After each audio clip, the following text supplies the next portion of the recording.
کہ 78 سال سے یہ ملک ان کے قبضے میں ہے، غیر قانونی طور پہ تمام اداروں کے اوپر وہ قابض ہے، تمام غیر قانونی کام میں وہ ملوث ہے، تمام ماورائی آئین آرڈرز ان کے چل رہے ہیں، اور جہاں پاکستان کے کونے قدرے میں جہاں پہ ظلم ہو رہا ہے اس میں یہ لوگ ملوث ہیں۔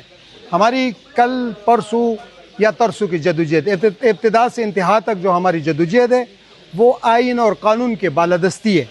جب آئین اور قانون کی بالادستی ہوگی تب یہ قائد اعظم کا پاکستان بنے گا اور ایک خوشحال دنیا میں ابھرے گی پاکستان۔ اس کے لیے ہم نے جو جلسے کی کال دی وہ اس لیے کہ آئین اور قانون کی حکمرانی ہو۔ جب آئین اور قانون کی حکمرانی ہوگی عمران خان جیل سے نکلیں گے، اور جب عمران خان جیل سے نکلیں گے پوری دنیا میں سبز پاسپورٹ کی پھر قدر ہوگی۔ اور جس طرح کے اب سب نے دیکھے ہیں کہ جب خان صاحب کی حکومت تھی تو UN میں جو انہوں نے للکارا، OIC میں جو انہوں نے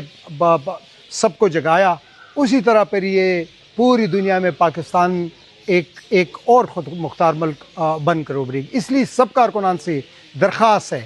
کہ آپ نے خان کے لیے نہیں اپنے لیے، قیدی خان ہے اور غلام ہم۔